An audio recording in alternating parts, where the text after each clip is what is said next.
ఆశీభూతమైన ధర్మము మన కడుపున పుట్టేటట్టు చేస్తాడు. వాడు పెద్దవాడిగా ఉంటాడు. ఏమిటో తెలుసా అండి పాండురాజు భయం? గభాలన నేను మరణిస్తే నా కొడుకులకి రక్షణ ఏది?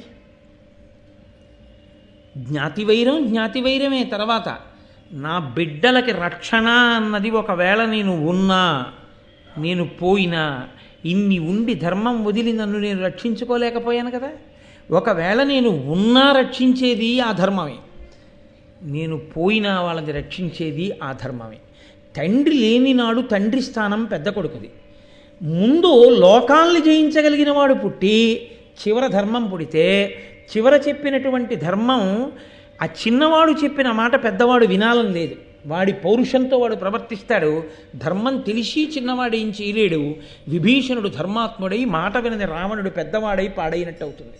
కాబట్టి ముందు ధర్మాత్ముడు వస్తే తండ్రి స్థానంలో నిలబడిన వాడు తప్పు, అలా చెయ్యొద్దు, ఇది ధర్మం, మనం ఇలా చేద్దాం అని చెప్తూ ఉంటే మిగిలిన వాళ్ళ పౌరుష పరాక్రమాలన్నీ ధార్మికమైతే అప్పుడు వీళ్ళకి కావలసినవన్నీ వీళ్ళకి దొరుకుతాయి.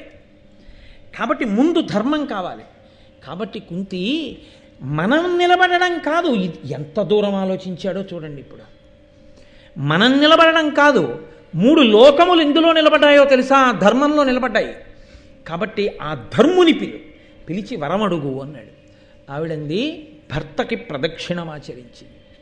ప్రదక్షిణం చేసి ఒక్కసారి ఆ ధర్మస్వరూపాన్ని ప్రార్థన చేసింది.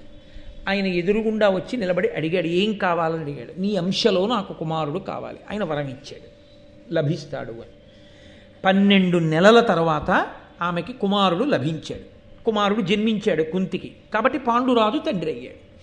భర్త అనుమతితో మంత్రాధిష్టాన దేవతానుగ్రహంగా ఆమె సంతానమును పొందింది. కాబట్టి పుట్టినటువంటి ధర్మరాజు గురించి చెప్తూ అంటారు,